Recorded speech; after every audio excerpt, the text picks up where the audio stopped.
Well, hello everyone. Thank you for joining me. It looks like I have a few people are in here. Looks like outside in aquatics. Hey, that's part of Tuesday. Awesome. Hey, let me know if the audio and video are good. I've moved some things around, so hopefully everything will be good. Skitty, welcome. Why are we always yelling? Hello. How are you this evening? All right. Looks like everything's good. Awesome. So yeah, just move some things around. So yeah, let's see here. We set some stuff up. Well, uh, do you pronounce it taco or taco? Hey, either way, I've heard it. Taco I think would be better, but I've heard heard it pronounced taco. I'm assuming this is what you're talking about. Since we want to jump on that, we will. Hey, Carol. I didn't realize that was Carol. I just saw the message there. Hello, Jeff. Welcome in. Hello, Skull Aquatics. Ah, Vino the Sky. Is that how I pronounce it? I don't know. Probably right. I suck at that kind of thing. Well, one of the good, cool news. Well, I got really busy this weekend, so I didn't get a chance to finish up my uh, what do you call it, the loop system here. I almost got done. Just a few more things.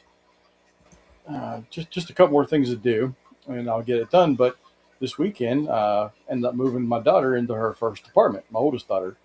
She applied for the apartment. They told her when she applied, it wouldn't be till like the 15th or so that she'd be able to move in. Well, then all of a sudden they just contacted her right, on Thursday or Friday and said, "Hey, you can move in this weekend." Well, I think she could move in Friday if she wanted to. So I think she went and took care of some stuff Friday. But anyhow, we moved her in this weekend, so that was a lot of fun. We had her, of course, it was me, my wife, and her youngest sister. Well, her young sister, only one other sister, and then the two boyfriends, fiance for my youngest sister Emily, we all kind of moved her in, and it was a lot of fun. Wasn't that hard whenever wasn't that hard whenever it was all of us moving in. She only has a little tiny efficiency apartment, kind of like where I started out with this little tiny thing. It's a lot of fun, but well, I remember the apartments I was in, that thing was so small, you hardly turn around. When I went to college, they used to have a deal where when you moved into a when you first moved into an apartment complex, they'd give you like all these different incentives. Your rent would be low. They'd give you like the first month rent half off or free. There would be a no deposit or half deposit, something like that. All these little deals they give you. So what I would do then, usually after 6 months, they would raise your rent up. So whenever they were going to do that, I would just go to an apartment complex. There's a ton of them around, so I go look for the deals, find who has the best deal, move in there. So I was moving like every 6 months, a little more than that too. A few other things came up, like a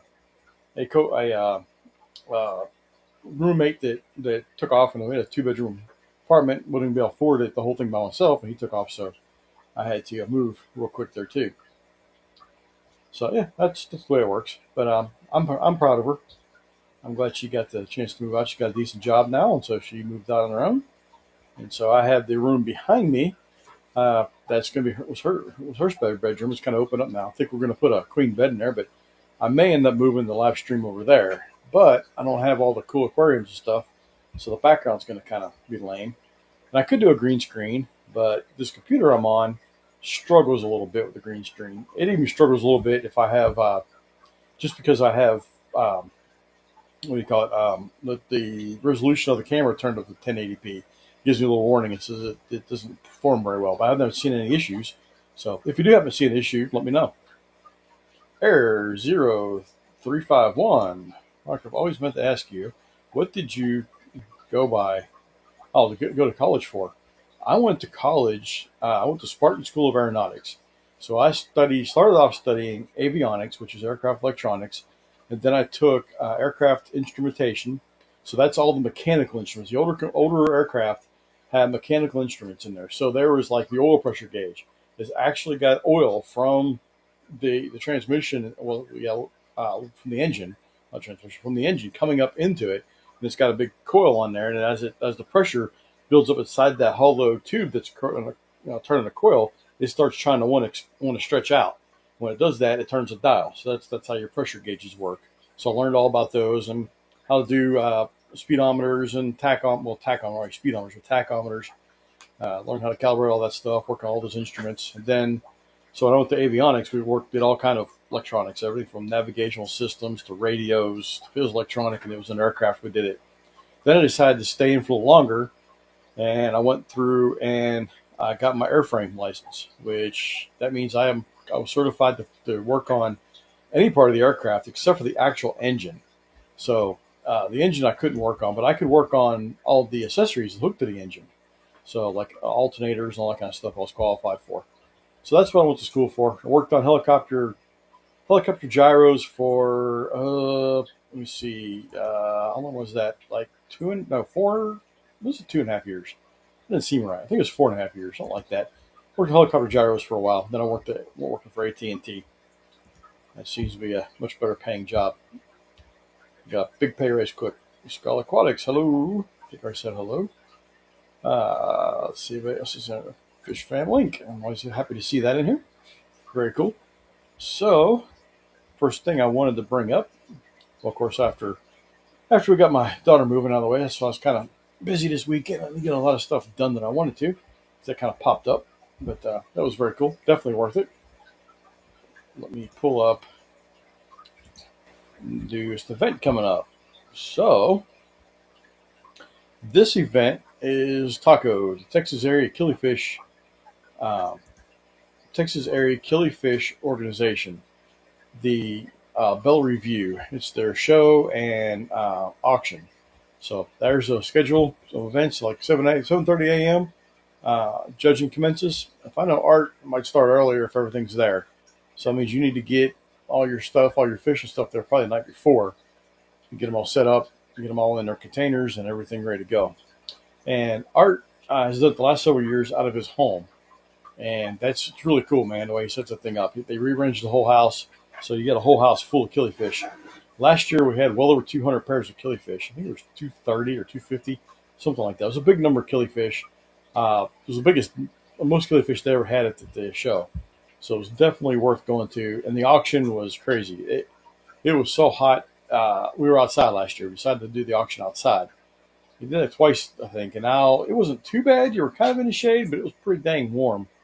And so they're moving it inside this year. So they'll be much better being inside. And they'll have barbecue during the time. It's usually burgers and hot dogs and all that kind of good stuff. And if you don't put anything in the auction, then you have to spend $10 for lunch. Trust me, man, it's worth it. Art works his butt off on this thing. I don't know too many people that are more harder working and more well organized than Art and his wife. They put on most of the work on this thing, and it is phenomenal. So if you get a chance to go, and you can even do proxy bidding too. So if you go down there, it's awesome. It's in Houston. It'll be in the beginning of August. It'll be kind of warm, probably. It should be warm beginning of August here in Texas, and you went down there. But man, if you can make it, it's awesome. It'd be worth the trip. Still working on speakers, as you can see on the schedule, but they should have that ironed out hopefully fairly soon. Had pretty good speakers last year. Not pretty good. Had great speakers. They had Jack Heller. If you know Jack, if you look on YouTube, LRB did a interview with him, and so did Flip Aquatics. Did an interview, went to his home and went through there and interviewed him. I kind of like LRB's interview better. I think there was more details. And you learn a lot of stuff, but he tells you a lot of secrets, and he's a really cool guy. He really enjoyed that whole time. So if you can go there, it'd be awesome. You can meet some people. Then we also had Devin Espinosa. He gave a couple presentations too. And I guess Jack gave a couple presentations. Him collecting, going on collecting trips, and then what else? His setup of his house, and then Devin put a presentation on about Nothobranchius, how to breed them. Did an extremely good job. There's a lot of cool stuff with the Nothobranchius where they go to diapause and they can sit in the soil for months and months and months, and then when it rains, they hatch out. So you simulate that in captivity, and he went into all that information about that, and it was really awesome. Jeff, it was good. until YouTube tonight. So I'm mostly working on tanks, so I can forget the world for a while, mentally stabilize a little bit. No man, that sucks. I had a rough day. That's a bummer. Put my this back over to me. Um, it was an absolute blast last year. Great place to snag killies for cheap. Man, error 0351. I must know who this is because I was there too, but I don't no idea who this is. But yeah, man, the auction, it was. I got some really awesome fish for almost next to nothing. I mean, it was like $3 a pair. I got so much stuff for. Uh, some of the really nice rare stuff did go for a little more, but still, man, it was really good prices even on that really rare good stuff. Uh, Skull Aquatics. Did that. Jeff just zoomed out on fish. So let's switch back over here. What I want to do here a little bit, I'm going to flip on a video from Blue Blade Aquatics, Hans. He's a good friend of mine. He lives up here in the North Texas area, so he's not too far from me. Been to his house, been to his setup. Let me kill this phone real quick and turn the sound off so I don't keep getting interrupted.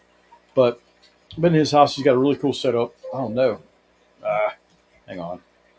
I bumped the stupid cord. I just have to turn it off and try to turn it back on. Let's see if it'll. All right, let me play around with it. I'll be back. Just give me a second here. I'll get this thing talking again.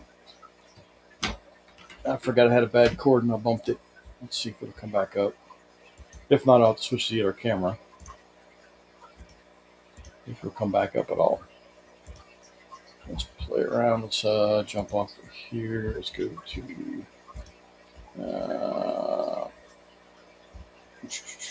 screen share. Let's try. Let's jump over that.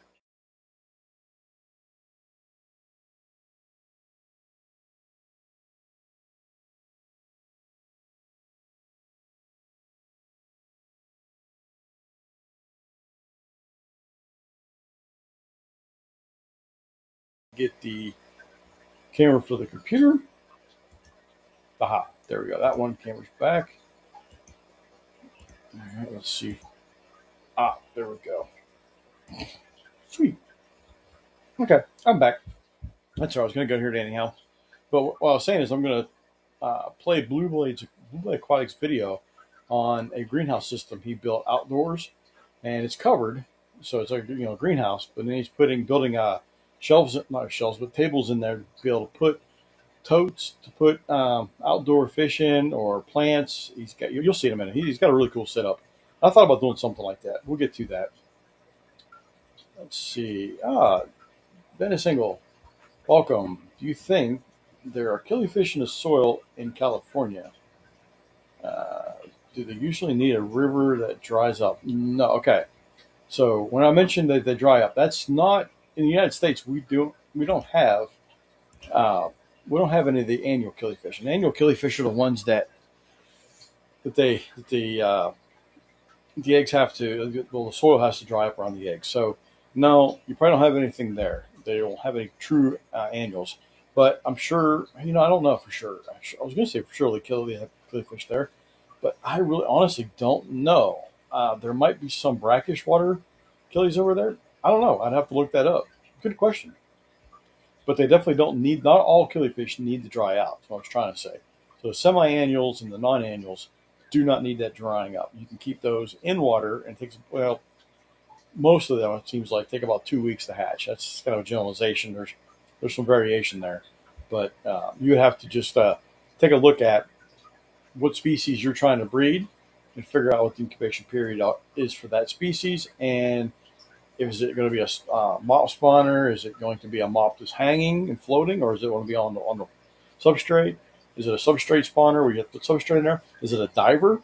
Some of those killifish they like to dive all the way down. I mean, they'll disappear several inches into the substrate to lay their eggs. So you have to have a really thick layer of peat or cocoa core, whatever you're using for that. Let's see. Now, they attempted to introduce some Nothos in California back in the day. They didn't take. That's a good thing. There's several interesting papers on the topic. That's cool. I didn't know that. I hate when they try to introduce new species to areas they're not supposed to go. That usually doesn't work. It usually backfires in some way. And tonight, just drinking good old Country Time lemonade. It was Tang last time, so Country Time lemonade this time. Let's see, gang. Jeff says, "Oh, I am setting up the Blackmore breeding tank to get them to first time spawning for me." Oh, that's cool. And tonight, trying both my elbows, but first time I have Epiploides DJ, no, Epiploides lamontii starting to hatch out right now. I think they hatched a little earlier because they're still their egg sac and they're kind of laying on their side. Not a big deal. You just let them sit there until they're fully developed and they start swimming around. Shouldn't be a problem. uh, yes, it's pretty interesting. Thanks for explaining that. Yeah, thumbs up is always nice. So let's jump back over to screen sharing here. So I got to do some fishing. I hadn't been fishing in a long time. My brother, his wife had some medical issues she was going to get taken care of, and they needed someone to take a kind of watch their son. He just needed to keep him safe, hang out with him. He wanted to go fishing. He loves to fish, loves to go chasing insects, and loves to chase frogs. He's got a couple toads, or a toad he's keeping in the house right now. Looking pretty good. Looks like he's doing a good job with it. So last time I was there, he had a few little issues with it. I told him how to fix it, and he fixed it. And that toad looks great. I mean, hey, if you like toads, that's pretty cool. I got respect for somebody who likes toads. So I went out there to help him out. He does have some mental disabilities, but man, he can fish. So that's the first fish I caught. This is the first fish I've caught all year. First bass I've caught. Well, I guess I caught some last year, but it's been a while. It's been far too long. So that was a nice little bass. It's a little tiny pond. And then he caught a couple nice big bass. And then, man, he started getting into the crappie. He just started pulling things in one after another. And he was like, "You need to come over here, Uncle Mark. Come over here. I'm over here. They're all right here." It was pretty cool. I was like, "No, man, I think there's some over here." So I made sure he got to catch some of those nice fish. I ended up catching one little one, but he caught some nice big ones. And the kid's so nice, so sweet kid. He just constantly, man, just telling me how awesome and how thanking me for coming out with them and telling me how much he loves me. And he's just a really, really good kid. But I was really happy to see him catching. Of course, the sun's in his eyes. That's why he's kind of wincing like that. But yeah, catching a nice little black crappie in this little pond. He was trying to hold it up to the camera, but we could never get it was spinning and stuff right, and he could barely hold it up. So I can never get the angle right. I was trying to make that giant picture, that giant fish picture, where it looks like the thing's, 3 times bigger than it really is. But if you've never taken a kid fishing, man, you got to, because that's something special. It really is. Kids love to go fishing. It was a great time. He is a really sweet kid. That kid's a really, really nice kid. Uh, but yeah, so this is what hopefully this is what we're going to talk about here in a minute.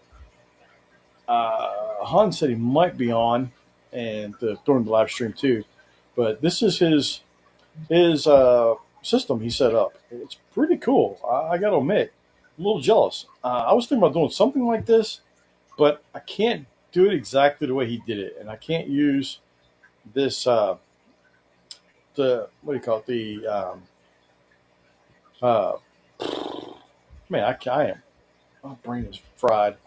What are those things called? um, Anyhow, I can't use that as a soft sides because I have 4 dogs. 2 of them are labs, yellow lab, or white lab, and a black lab, a beagle, and another mixed, kind of like a what are those things called? Whippet, which she mostly is. Freaking awesome dog. But anyhow, but I'm afraid they're going to tear it up, fall into it, whatever. And then the bigger problem is I've got about 100-pound tortoise, a Sakata tortoise, that's like a bulldozer. He would just basically walk through this thing. It wouldn't last very long. Uh, so yeah, he would just destroy the thing too. So I got to do something with much harder sides on it. But what I want to do is I want to play his video because he does a really good job. Now I don't know. I haven't tried this before, playing a video, and I'm going to try to get the sound and stuff too on it. I asked him earlier if I could do this, and he said no problem at all. He was pretty excited for me to do it. So I do have permission to play his video, even though I probably could. Anyhow, I'm going to go ahead and play it. So, do you know someone breeds whippets? No, this dog was found on the street. It was just out running around and somewhere in Fort Worth, and it got taken to the Humane Society. And my daughter was looking for a dog and ended up finding it. It's the coolest little dog. That thing is so fast. It's the sweetest. It's a weird dog. I never had a dog that shows that much true affection. It's like she's not just using you to get pet and be enjoyment. This dog, before she eats her food, she has to come up and kind of rub on you, lick on you, give you look you right in the eyes. She's got to like tell you thank you before she'll even eat. The other dogs, man, you can't keep them away from food. They don't care about you. They want the food. But then she'll eat part of the way through, and sometimes she'll come back over and give you more loving, and then go back to eating. It's just the weirdest thing ever. This dog actually looks like she actually loves you, not just likes to be with you because you pet her and you give them food. But so anyhow, all right, I digress. Anyhow, let me set this up. I'm going to set me back up. I haven't tried this before, and what I'm really worried about is the audio part. I'm afraid that the audio is going to bleed through and do some kind of a weird effect. So I may have to pause it and mute and unmute my microphone to keep that from happening. Yeah. Let's see here. Okay, share, and I've got to switch it over to video because this is not a video. Keep that off. Oh man, I'm gonna have to hang on here. It's taking me a second. I have screwed up. I thought, I do have it up. Okay, good. That'll help a lot. All right. Make that full screen. Let's come back over here. Screen share. All right. Okay, show audio. All right. Let's transition this over. There we go. So let's see if we can give us a play. I might stop it a few times, partway through it, and we can talk about it. But hello, YouTube. It's time for a let me know this kind of audio check. I'll start over again. I've been running outdoor tubs for Daphnia and Guppies for about 2 years. They do well in spring and summer, but the first day it gets cold, things die back quickly. Also, leaves collect in the tubs, they muck up the water, and birds have been known to sit and snack on my fish. So, I have not kept Daphnia. I think that's one of the things I want to try to keep. So that's one of his goals too, is to kind of keep the Daphnia alive all winter long. So before I go any farther, if somebody will let me know if that audio came through, if the volume's right on it, and if it did anything weird. So now I'm getting a greenhouse. The wife bought me this 10 by 20 foot tunnel style greenhouse for Christmas, and I immediately got to work planning what to do with it. After sketching it out in Visio. So that greenhouse was fairly cheap, and I was like, oh man, I could do that. Then I realized I have other animals. Sounds and looks good. Awesome. Audio is fine. Oh, good. Oh, man. Damn good. I was worried about that. All right. So this is his layout. I determined I should be able to have a table with 11 27-gallon totes, or about 16 20-gallon tanks on one side. Cool. And 2 280-gallon IBC totes, and 2 4-foot ponds, and a work table on the other side. He did a good job. Still leaving room. That's going to be a really cool layout. That's going to give him a lot of room. Now look at all this. That's going to be freaking awesome. I'm kind of hoping I get to do something like this. I'm not going to be able to do it, like I said, in the greenhouse, but I've got a plan. Talk about here in a second. For a decent walking path down the center. Additionally, I should be able to put shallower tanks under the table, so there's lots of possibilities for fish and aquatic plant growing here. I gave it another night or two of revisions to figure out all of the materials I I might need, such as lumber, like gravel, stepping stones, etc. And then I placed an order to have it all delivered. Once it was here, I got to work. Yeah, it looks like a lot of work. The first step was to get that all. I need to ask him how long it took him to make this, because I have a feeling it took a long time. Because that would take. It looks like it took a couple of weeks probably at least to build that. He was on here to ask him. Pull the hot tub out of the way and level the ground. I'll use the hot tub basin for a pond later on. I used stepping stones as pads for the 6x4 base to rest on, and dug the center path towards a drain at the back. That way, when I empty a tank, there's a good place for the water to go. Man, now that was genius. I think that was really thinking things through to make you a drain, so you just pour water and stuff right there, and it goes out. I was like, I would have thought of that. That's good. I might incorporate something like that in the design I do.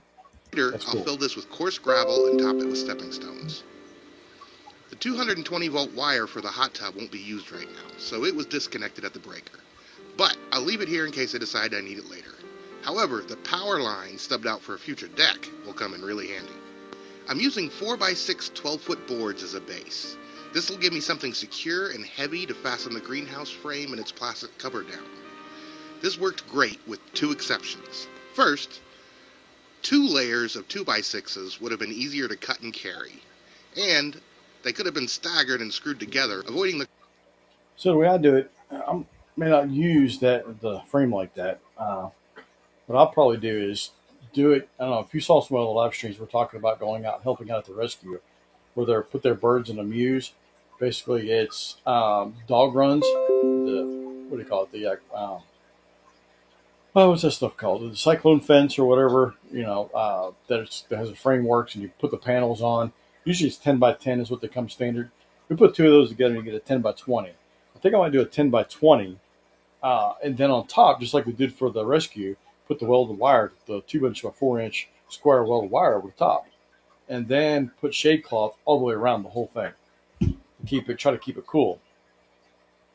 His goals, though, are a little different than my goals would be. So I think this is going to work good for him, but it may not work good for me.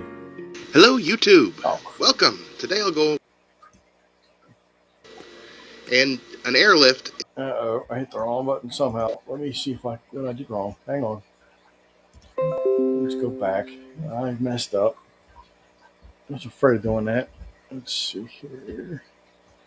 Do this real quick. It should. Yeah, there we go.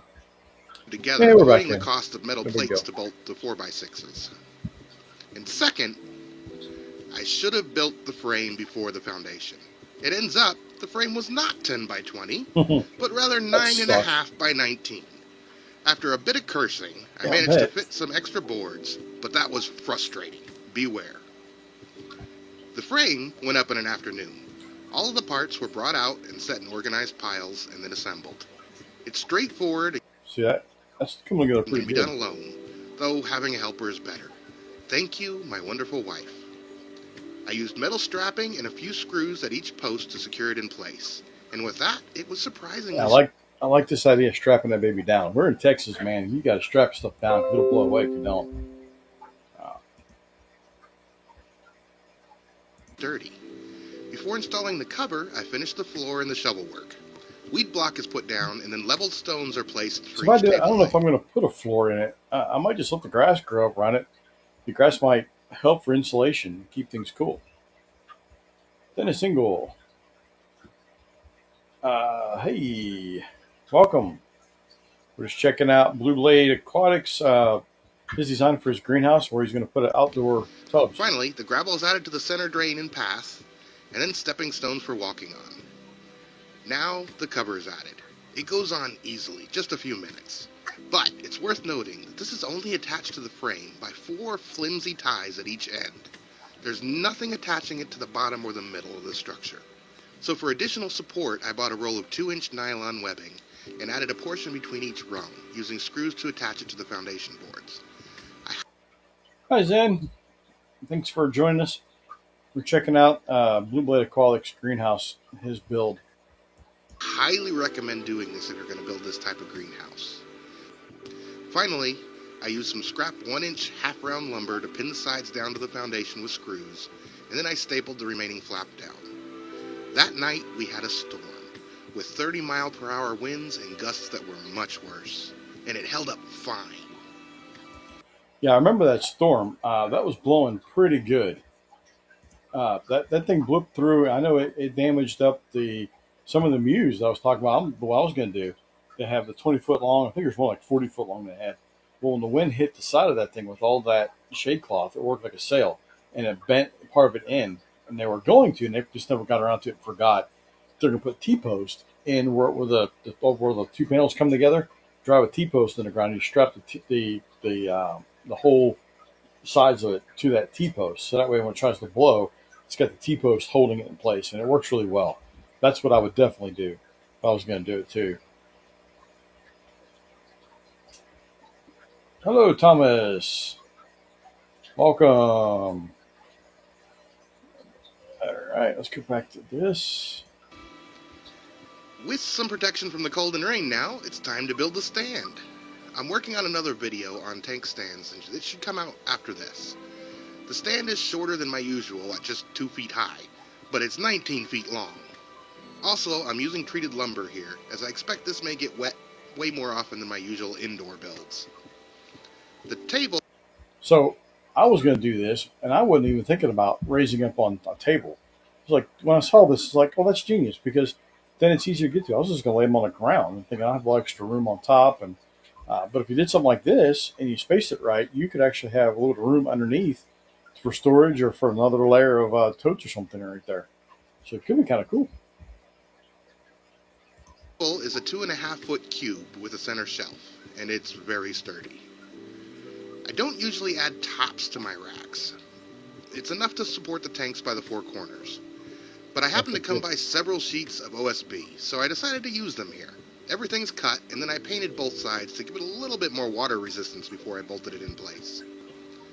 Use some plastic laminate. Okay, and there's another idea. I was like, I wouldn't have thought about putting a little workspace in there. I mean, that's like, duh. Sure, you need a workspace in there. This is a great idea. So, I mean, he's going to help me out a lot just by watching his video and kind of taking some of the things he did. To give a good surface for the workbench.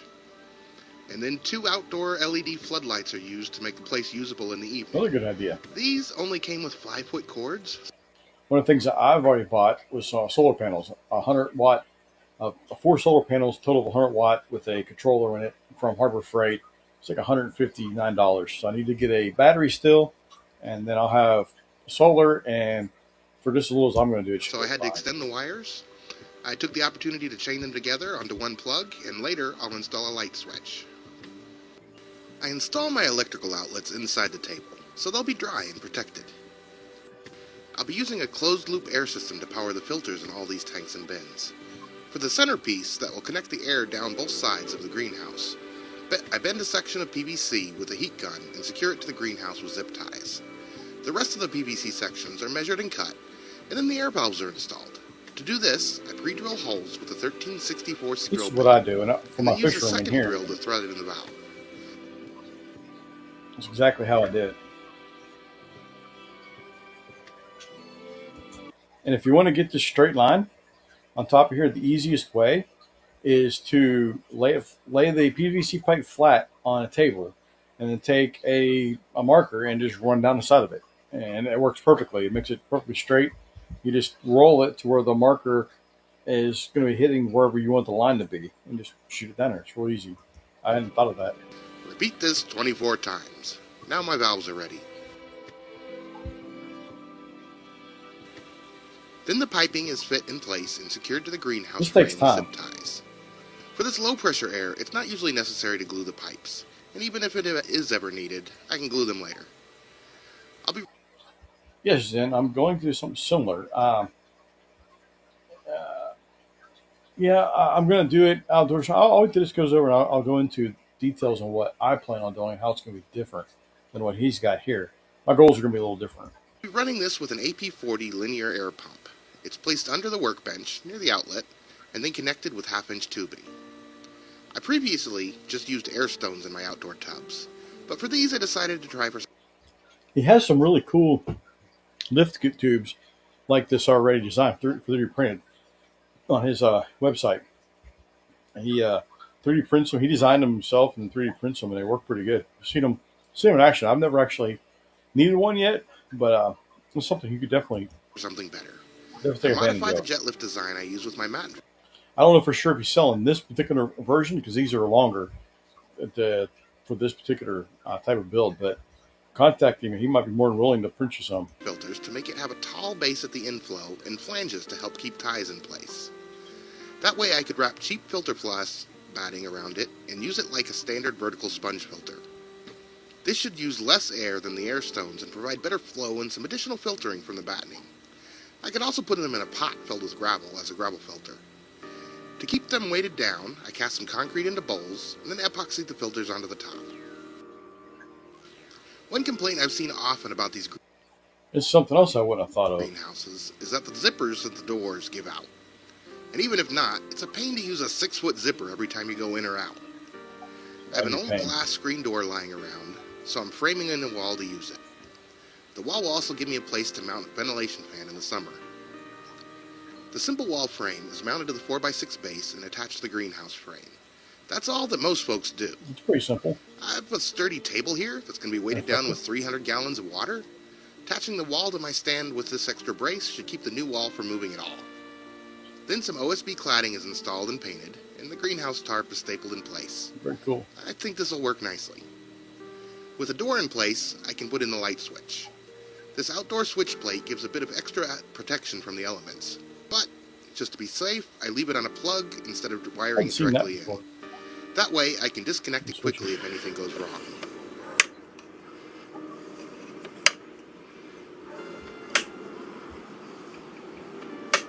Two 280-gallon...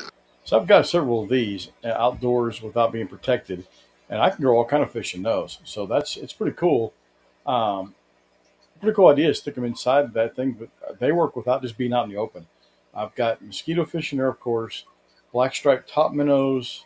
I even have a paradise fish, but I haven't seen it yet this spring, but because the water's kind of, I haven't really looked hard really, is the excuse I have, but I need to go in there and see if it's still in that tote. It should have made it. Wondering how much the concrete affects the pH when using RODI. I don't know. That'd be a good point. He's going to find out. IBC totes should be enough to have Daphnia for all of my fish. I picked up some used ones for under $200 delivered. These had lawn fertilizer in them, which shouldn't cause any issues. If you look on Facebook Marketplace, Craigslist, just other places around, you can find these pretty cheap. And every once in a while, you can find some free. I've gotten lucky and got free ones. But they're given a thorough washing just in case. I paid for some too. Cut out a hole spanning about 2/3 of the top face to provide easy access and better light. I'm going to leave the back third alone for now to use as a shelf in case I decide to put something like a potted plant or an aquarium there. Finally, it's time to put all the tubs and tanks in. So, I mean, that looks cool. I love this idea. And he's even got some room underneath of it for extra storage or extra small totes or maybe even aquariums, whatever he wanted. I mean, this is really nice. Really cool setup. This should work out really good for him. I've discussed it with him too, and I think he's the only thing he's worried about is middle of summertime. We're both here in North Texas, and last year, man, it was, I don't know how many days. It almost seemed like 2 months straight. It was over 100 degrees. It was up to 105, 110. It was just ridiculously hot. And with the greenhouse, I'm hoping he can keep it cool enough with this big volume of water, and he's going to have air stones in here moving on the water, so the evaporation is going to help keep it cool. He's going to probably have to add water pretty often because I think it's really dry in the middle of summer and really hot. So it might be 30% humidity out, 35%, maybe not the 20s. So that could be a problem. My new filters are added, and some sections of PVC are cut to use as filter risers. Silicone airline is cut and attached to the filters and air system, and then each bin is filled with water. Once everything is full, I spend some time adjusting all the valves to get the filters flowing well. I'll be adding some gravel, rocks, and starter plants soon. Over the next few weeks, the tank should cycle, and I'll be monitoring the water temperature. Once they stay above 60, it'll be time to move some fish out here. I plan to experiment with growing and breeding many types of fish and aquatic plants in this greenhouse, and I'm excited to see what thrives. I'll ask me, man, this thing is really post an cool. Update and I already talked to him. He said it's, with all the water volume in there that's just in there right now, it really stabilizing the temperatures. They're not swinging up and down really high. Next few months with my first results, and likely additional updates at the end of each of the next few seasons. Finally, what did all this cost? Yeah, this is the part that I was interested in too. This could be quite costly, but it wasn't as bad as I thought, really. Well, the greenhouse structure, which is the actual greenhouse plus the foundation boards, fasteners, plates, and wind strapping, came in at just under $450. So the way I'm going to do it, I'm going to save a lot of that because I don't need really any of that cost at all. What I'm going to do is use already have those dog runs that I was talking about, using the 10 by 10 the cyclone fence dog runs, and just cover the top. So I have a little different expenses than he will the way I do it, but you'll see here. The landscaping supplies, weed cloth, gravel, stepping stones, ran about $250. And all the rest, the bins. So even some of the stuff he's talking about there, I don't know if I'll probably put down some stepping stones, because the area I'm going to put it with my whole yard, the whole entire yard floods out if it rains. We get more than about 1.5 inches in an hour. The backyard will start getting a little wet. We get a couple inches in an hour, and then it gets bad. And then, man, if it rains like it has been raining, just low rains, the ground's completely saturated, gets standing water everywhere. If it rains another inch right now, the whole backyard gets completely flooded. So the ground will get flooded out there. So I need to plan for it. So what I'll probably use paving stones down the middle for sure, just to be able to walk whenever it gets really wet. Tanks, IBC totes, lights, electric boxes and accessories, paint, lumber, air pump, PVC pipe and filtering, valves, fasteners, etc. All this little stuff adds up. Cost about $800. Yeah. In total, the project came in a bit under $1,500 for the full setup. That's less than $1.50 a gallon. I'm happy with that for now. I've got many plans for this, and I'm sure there'll be changes and modifications needed as summer arrives. So, if you haven't already, make sure to subscribe so you don't miss those updates. And please post any suggestions or questions in the comments. If I would definitely recommend you like this, click the like button and let me know. And until next time, thanks for watching. Yeah, I would definitely highly recommend going and subscribing to him. He's got some great ideas. I bet he's got some really cool stuff coming up. Smart guy, really smart guy. It's always nice to have people around you that are, really smart and come up with cool ideas like this. I was really impressed. So our goals are different. So his goal is, his idea, the whole reason of building this is really to be able to keep things longer in the season, towards the end of the season when it gets cold, or keep them all the way over winter time. I think he really like to go keep everything over winter. I think he lost his Daphne colony this winter, so he's wanting to keep it. The channel name is Blue Blade Aquatics. Let's go off here so you can see. Let's go back here so everybody can see what it is. Yeah, there's Blue Blade Aquatics right there. So, whoops, I guess I got to share my screen and you guys can't see it. There you go. Now you'll be able to see it. Sorry about that. But yeah, go subscribe to him. He's a really cool guy. But okay, so his goals were to try to keep things over the winter. My goals are to try to keep things cool in the summer. Basically, it's the opposite goals. I think over winter, I'm just going to pull stuff inside. But, I can't do the greenhouse effect because it'll get crushed. That's the biggest issue with mine. Oh, there we go. It looks like Jeff posted it in the chat. So, perfect. So what I'm planning on doing differently is use those dog runs, cover the top, and tops. We do them for the what do you call it, the rescue. We made a bunch of these things for all different kind of animals, everything from hybrid wolf dogs, raptors, bobcats, coyotes. A couple of coyotes. I mean, it's everything, and they work really, really well. And one of the ways you hold it together is with zip ties. So, the actual structure is not held together with zip ties. It's the metal clamps to hold the main structure up. But then when you put the wire on top, you use zip ties. You can't use as many zip ties. And you can't use the zip ties that come with the what do you call it, cloth? The sunscreen stuff, sunshade. You go to a Home Depot. Nope, sorry. Go to Lowe's and you buy their big 100 pack kit or 50 pack. Those ones are extremely good UV resistant. Uh, Mario's had some of those on his outdoor enclosures for 10 years and they're still strong. I bought some, I think I bought some from Home Depot. They're supposed to be UV resistant for outdoor use. They lasted about a year and they're breaking already. So I go back through and fix those all. They were cheaper, so I thought they'd be just as good. I was wrong. Don't skimp on those. Those are the good ones. So what I'll do is I'll tie all that down on top and then come back through and put the shade cloth on it. And the way you hold, you get that 10-foot by 20-foot run. Let me switch back over to me so I can use my hands. All my kids and stuff think it's funny I use my hands. But the thing's going to be 20 foot by 10 foot. It's a big long span. So when you're putting the welded wire on top of there, it's going to sag really bad. You got to have something to support that.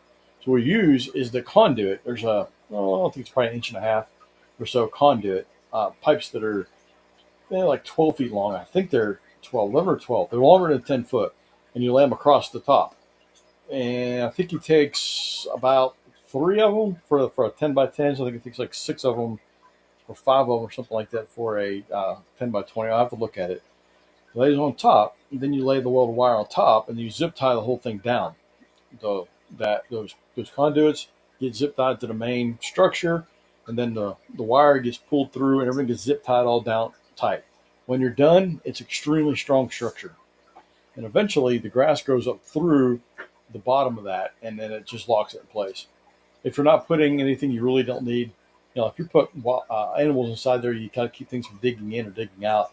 Then you need to go underneath of it with that welded wire too. And there's some techniques there, but I'm not going to go do that because I'm not too worried about something getting into my fish room, digging in. It could happen, but I'm not too worried about it. But then when you're done with that, put that shade cloth up. And I've been inside those with the shade cloth. It's a big difference. Man, it just drops the temperature. One thing I did do too, on one of my mews, is went and got the bamboo.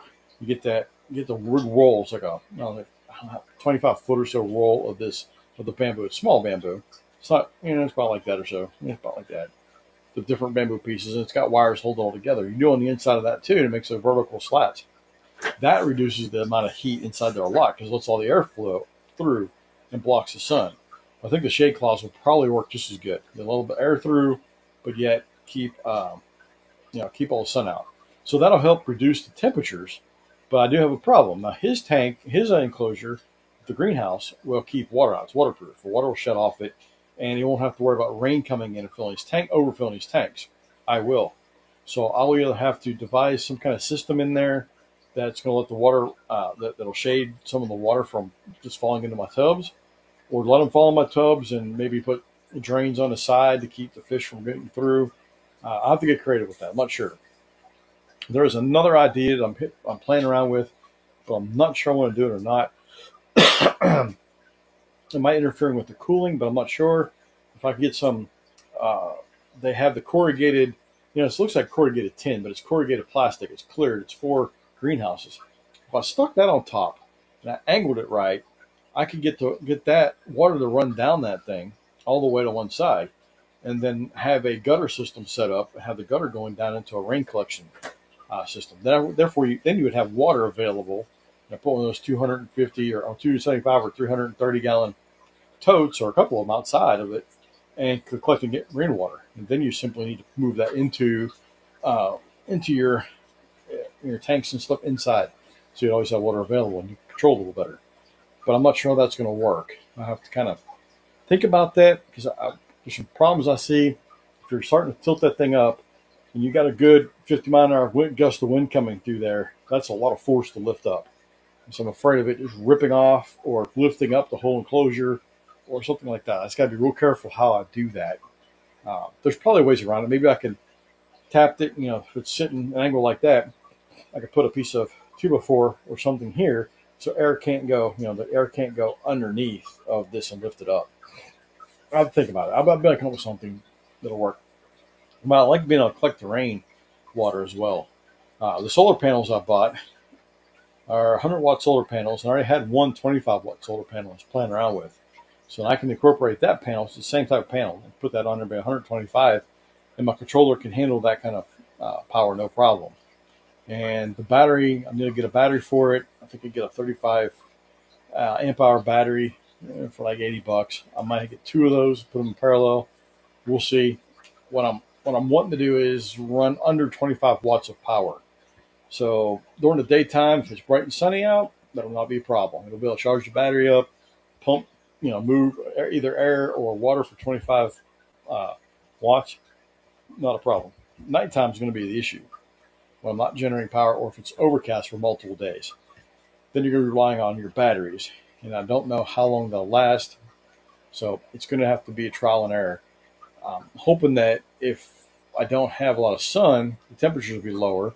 And so if the pump goes up, doesn't want to pump air, I won't need the air because the water temperatures will be low enough that it'll hold enough oxygen for a little while. It won't be an issue. But those are kind of some things that I'm kind of worrying about. But I can always upgrade the system if I need to. Add extra batteries, add extra solar panels, whatever I need to do to make it work. So I want it to be completely solar. Because where it's at right now, there's power and water running back there. So really the water won't be a big issue. I'd rather have rainwater. That way I can have it some RO and softer water. Basically it's RO, it's not really RO, it's rainwater. But it'd be softer water, and I can cut my water that's very high pH and has quite a bit of KH to it. So I like to cut that down on some species of fish to breed them. That's what I need. Then it comes the other question is, okay, well, there's power running out there. When something happened to that wire. There's a short in it somewhere. It keeps popping a breaker. If I disconnect all the outlets and stuff off one end, it still pops the breaker. I can take it off the wire off where I have it connected into the house, and it doesn't. So it's something in that wire is shorting out. So I need to figure that out. That's not easy to figure out where it shorts at. So I'm going to have to start digging it up, cutting it in half, and seeing where the problem's at. But so that's why I kind of want to go with solar, so I don't have to mess with that power at all and just be done with it. But what I'm kind of trying to figure out, what kind of fish do I want to keep in there? What can I keep in there? Because this is going to get pretty warm in the summer, and it's going to get pretty cold in the winter. Hoping maybe in the wintertime, maybe I can throw some plastic over the whole thing, kind of wrap it, and either black plastic or something, not really black, I guess, but you want some kind of something to keeps the heat in. Maybe a ground wire. Yeah, I don't know what it is. It's one of the wires get shorted somewhere. It's shorted somewhere to someplace. I don't know where. It's enough to trip the breaker. So I have to do the divide and conquer method. Just go right in the middle of it, dig it up, and open it up, test it, see if it was which side it's on, and start troubleshooting it. Splice it all back together again. It's kind of a pain in the ass. So I'm trying to avoid that. If I can just hook up solar to it and be done with it. Kind of like the idea of solar anyhow. It's kind of fun. I'll learn how to play with it. So you never know. I might do something like solar house. Put some solar on my house or put some solar out somewhere else. But kind of want to play with it and see what it's like. But I guess what I'm working on now is trying to figure out what fish can I keep outside. Obviously natives. Gambusia, the mosquito fish, no problem.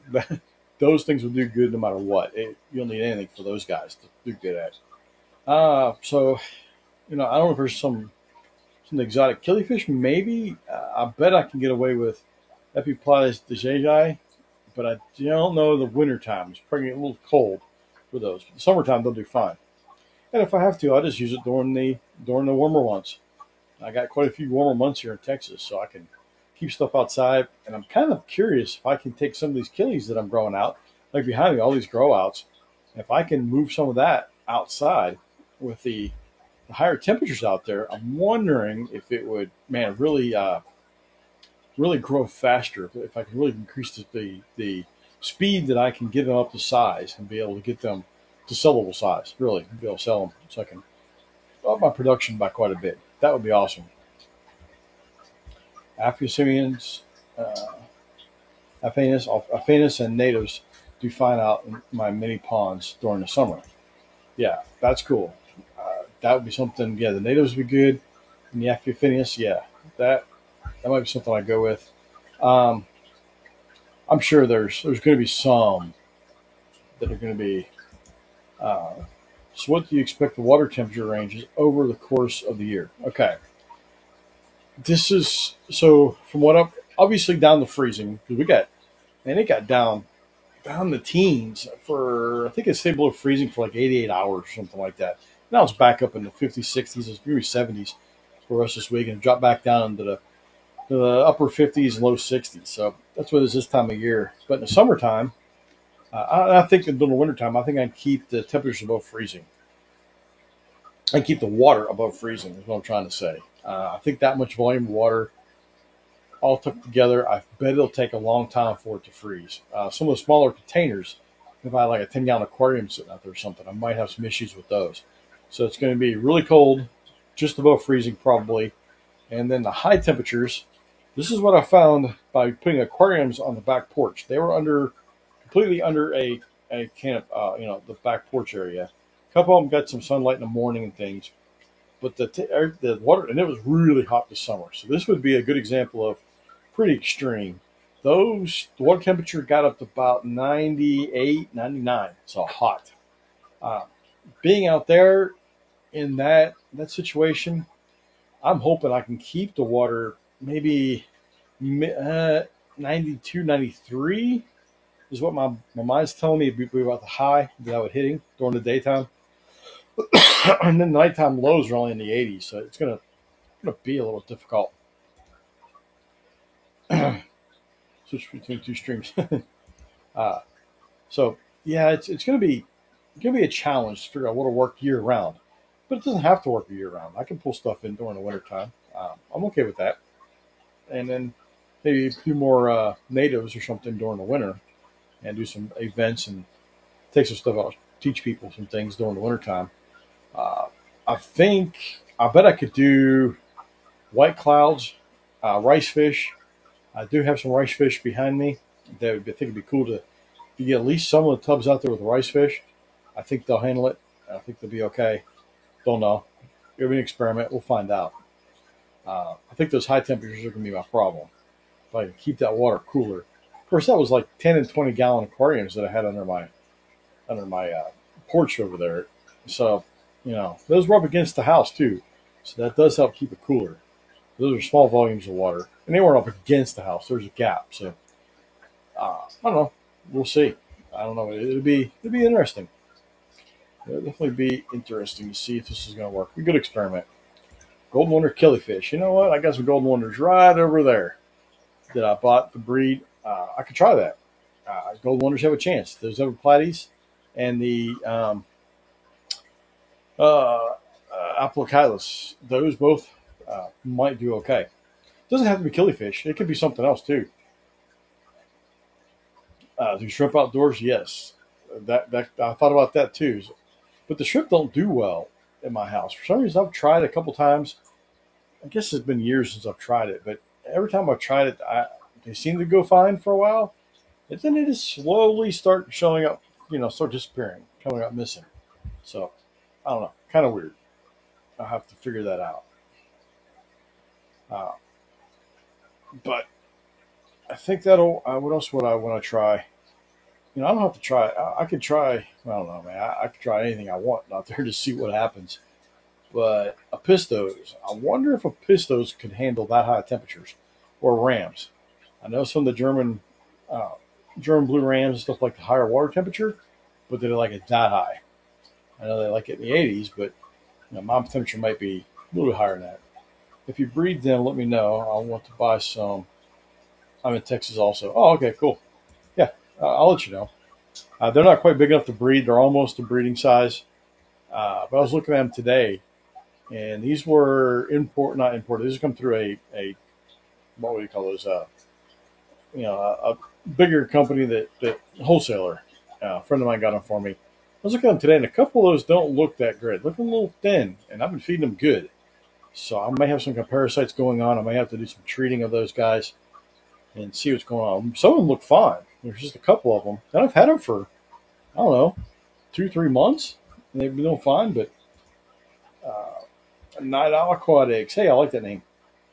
Welcome, Zen.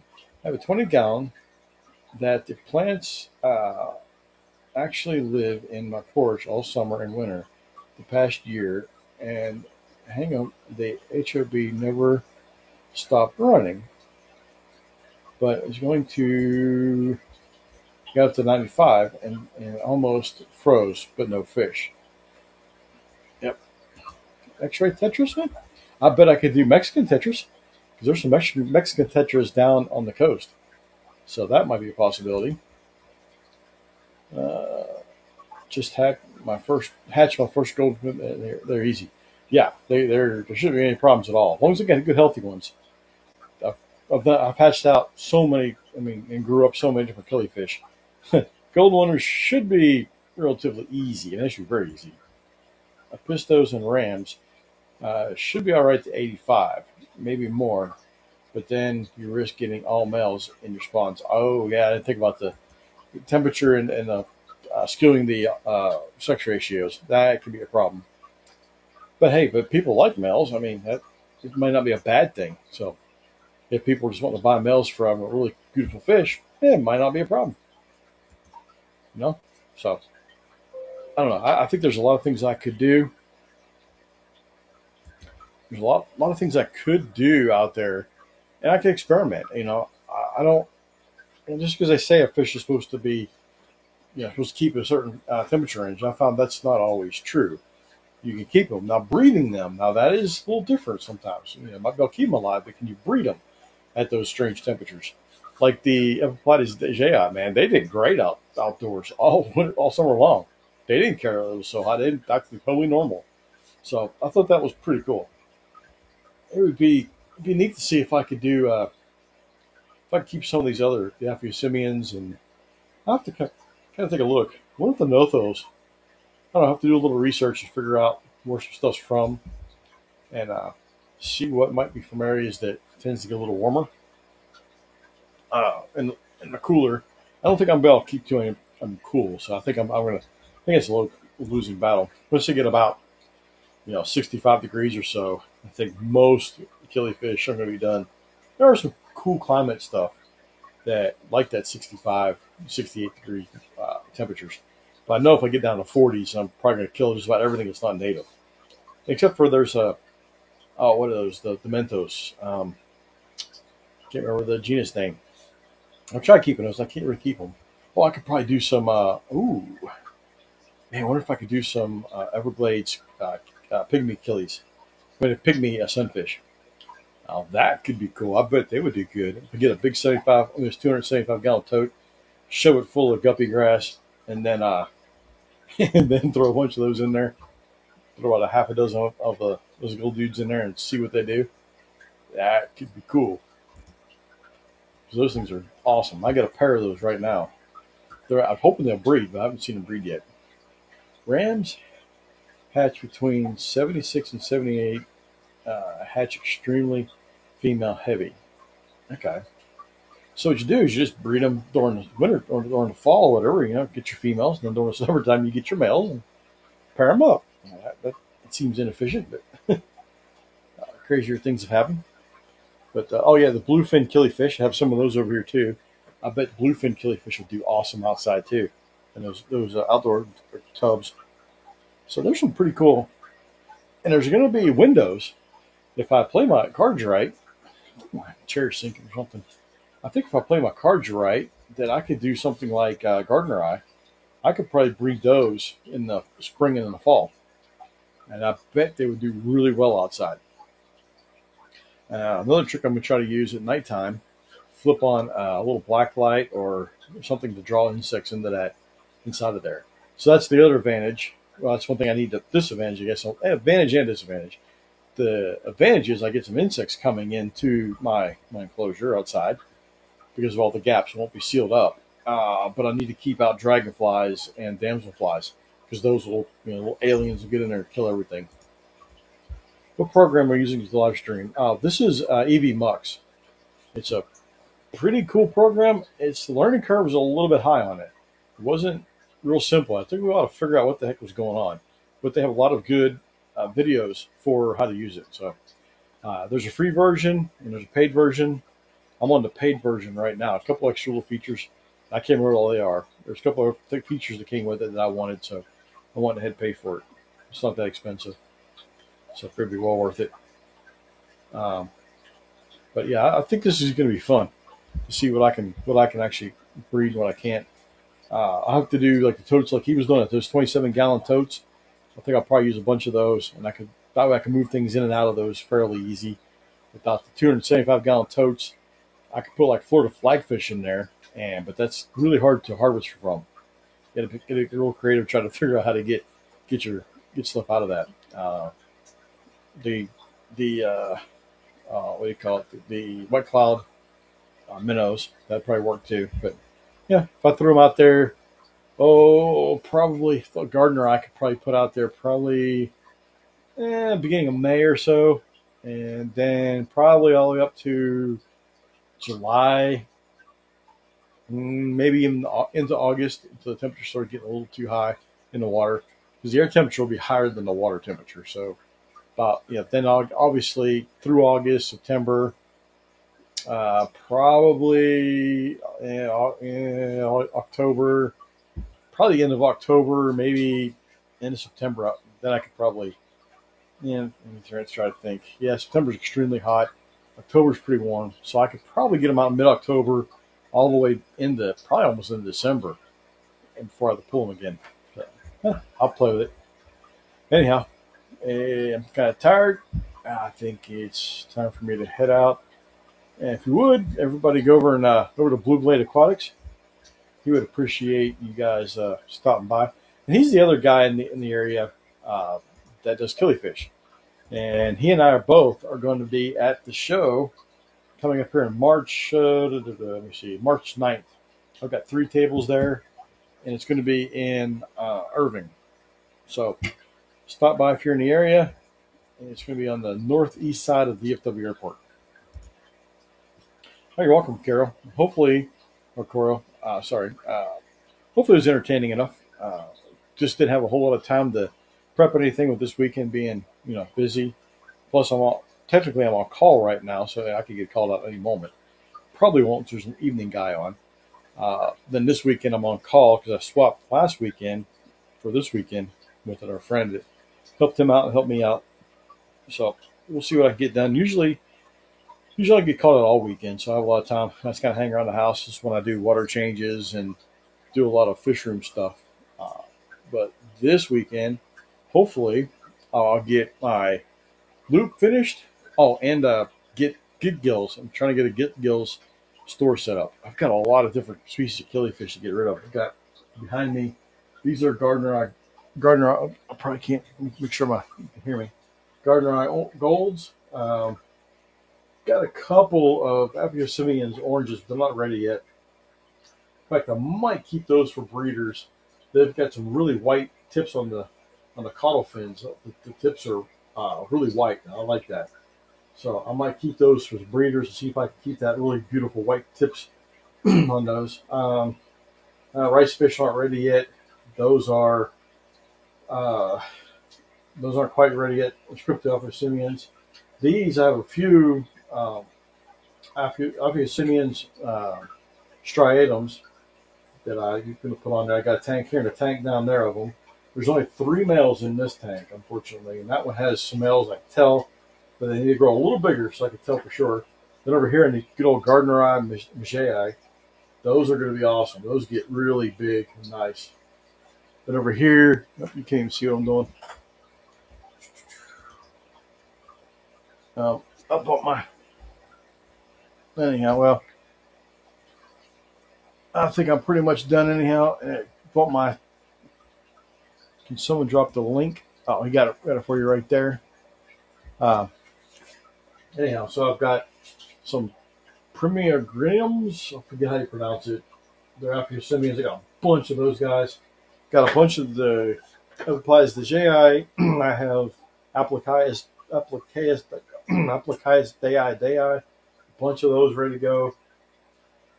What else do I have? Those are kind of ready. I'm not sure they're ready yet. But there's some other fish over there that are growing out too. Those are, what are those? Aphyosemians. I can't remember everything off the top of my head. And I don't have them labeled except with the number. what are those things? Gabionensis. I have some Gabionensis ready. And there's a bunch of, I've got 30 different shoe boxes full of fish that are about ready to go. So, anyhow, okay, I am entering this page into Fish Fam link now. Oh, okay. Thank you. Appreciate that. All right. Well, good evening, everyone. Thanks for stopping by. I appreciate you stopping by and saying hi. And until next time.